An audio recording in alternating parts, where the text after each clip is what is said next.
leaning with both arms over the roof of the little house in the stern of the boat, said to the steersman, "We will pass the night in Osset's clearing. It is late." The Malay only grunted and went on looking fixedly at the river. The white man rested his chin on his crossed arms and gazed at the wake of the boat. At the end of the straight avenue of forests cut by the intense glitter of the river, the sun appeared unclouded and dazzling, poised over the water that shone smoothly like a band of metal. The forests, somber and dull, stood motionless and silent on each side of the broad stream. At the foot of big, towering trees, trunkless nipa palms rose from the mud of the bank in bunches of leaves enormous and heavy that hung unstirring over the brown swirl of eddies. In the stillness of the air, every tree, every leaf, every bough, every tendril of creeper, and every petal of minute blossoms seemed to have been bewitched into an immobility, perfect and final. Nothing moved on the river but the 8 paddles that rose flashing regularly, dipped together with a single splash, while the steersman swept right and left with a periodic and sudden flourish of his blade, describing a glinting semicircle above his head. The churned-up water frothed alongside with a confused murmur, and the white man's canoe, advancing upstream in the short-lived disturbance of its own making, seemed to enter the portals of a land from which the very memory of motion had forever departed. The white man, turning his back upon the setting sun, looked along the empty and broad expanse of the sea reach. For the last 3 miles of its course, the wandering, hesitating river, as if enticed irresistibly by the freedom of an open horizon, flows straight into the sea, flows straight to the east that harbors both light and darkness.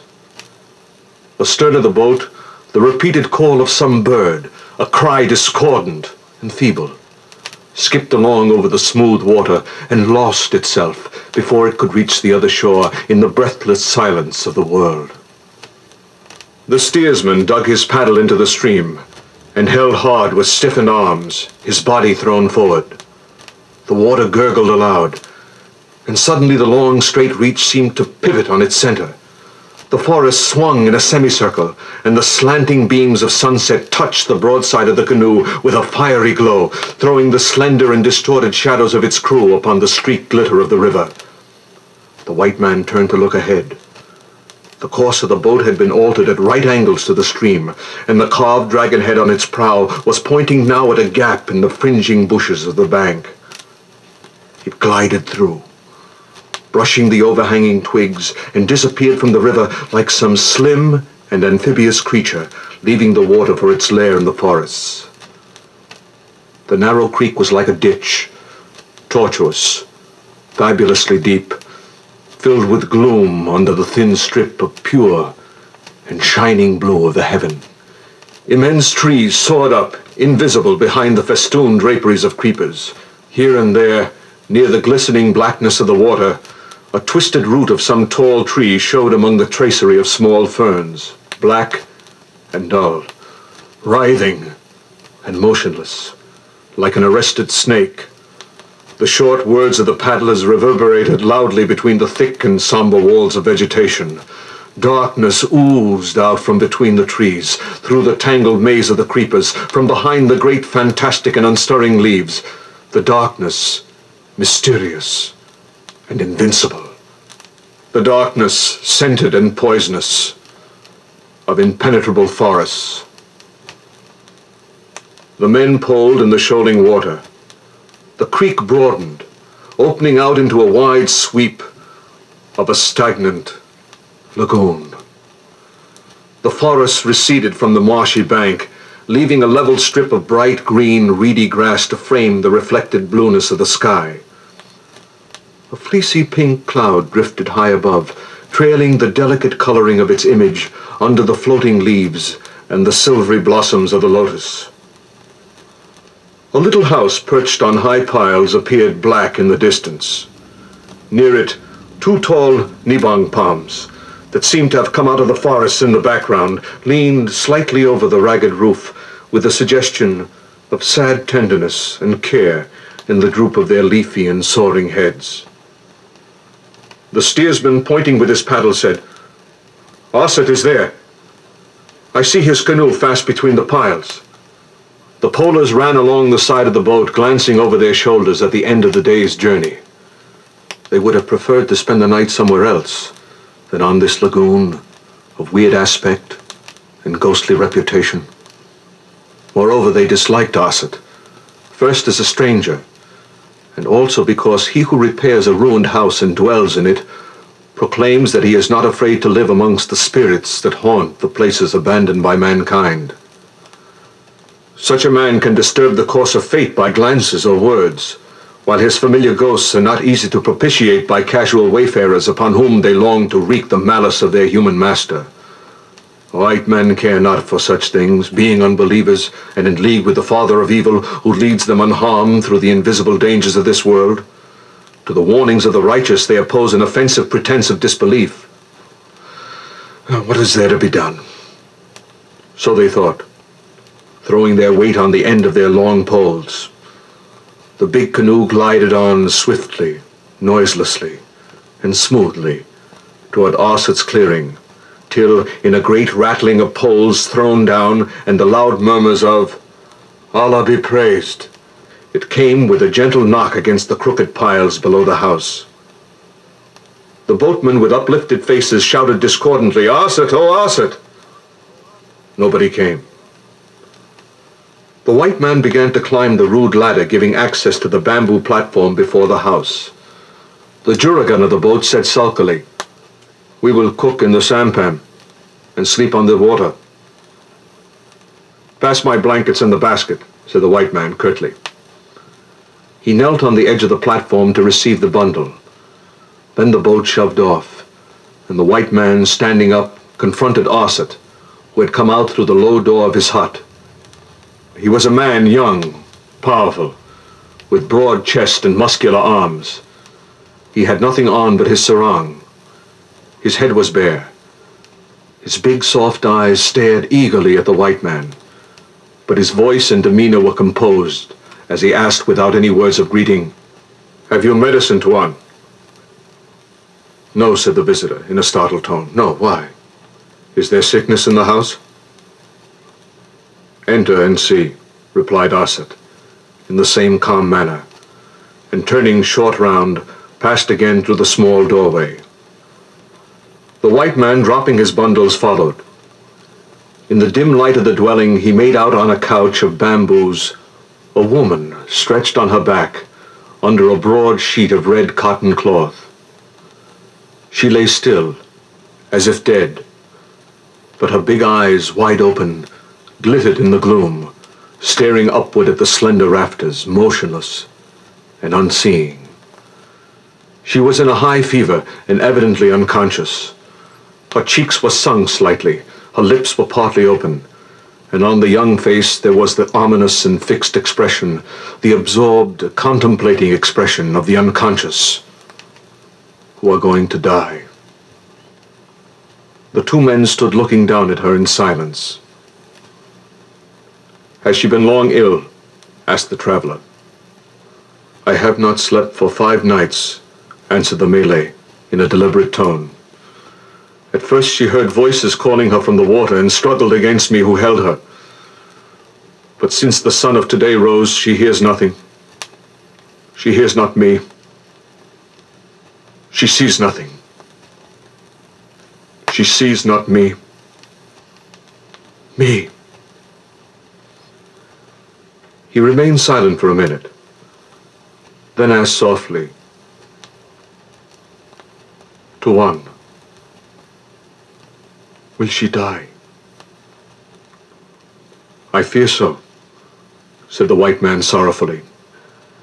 He had known Osset years ago in a far country in times of trouble and danger, when no friendship is to be despised.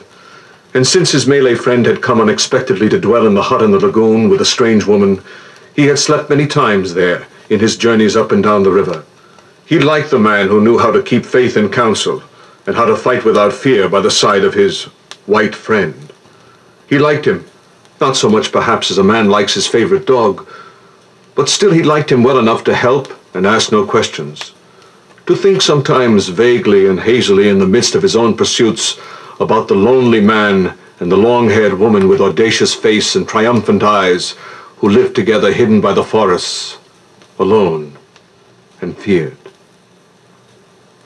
The white man came out of the hut in time to see the enormous conflagration of sunset put out by the swift and stealthy shadows that, rising like a black and impalpable vapor above the treetops, spread over the heaven, extinguishing the crimson glow of floating clouds and the red brilliance of departing daylight.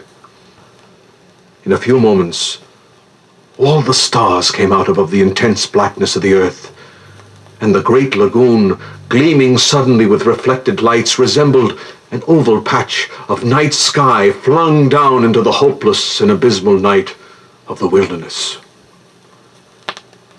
The white man had some supper out of the basket, then collecting a few sticks that lay about the platform, made up a small fire, not for warmth, but for the sake of the smoke which would keep off the mosquitoes. He wrapped himself in the blankets and sat with his back against the reed wall of the house, smoking thoughtfully. Osset came through the doorway with noiseless steps and squatted down by the fire. The white man moved his outstretched legs a little. "She breathes," said Osset in a low voice, anticipating the expected question. "She breathes and burns as if with a great fire. She speaks not. She hears not. And burns." He paused for a moment, then asked in a quiet, incurious tone, "Tuan, will she die?" The white man moved his shoulders uneasily and uttered in a hesitating manner, "If such is her fate." "No, Tuan," said Osset calmly. "If such is my fate. I hear, I see, I wait. I remember. Tuan, do you remember the old days? Do you remember my brother?" "Yes," said the white man. The Malay rose suddenly and went in. The other, sitting still, outside, could hear the voice in the hut. Osset said, "Hear me, speak." His words were succeeded by a complete silence. "Oh, Diamelin," he cried suddenly. After that cry, there was a deep sigh. Osset came out and sank down again in his old place. They sat in silence before the fire. There was no sound near them, but far away on the lagoon they could hear the voices of the boatmen ringing fitful and distinct on the calm water. The fire in the bow of the sampan shone faintly in the distance with a hazy red glow. Then it died out. The voices ceased. The land and the water slept invisible, unstirring, and mute. It was as though there had been nothing left in the world but the glitter of stars streaming ceaseless and vain through the black stillness of the night. The white man gazed straight before him into the darkness with wide-open eyes. The fear and fascination, the inspiration and the wonder of death near, unavoidable, and unseen, soothed the unrest of his race and stirred the most indistinct, the most intimate of his thoughts.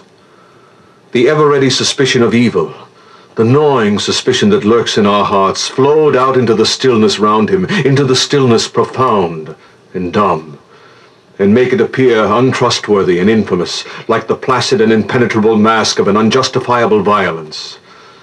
In that fleeting and powerful disturbance of his being, the earth, enfolded in the starlight peace, became a shadowy country of inhuman strife, a battlefield of phantoms terrible and charming, august or ignoble, struggling ardently for the possession of our helpless hearts.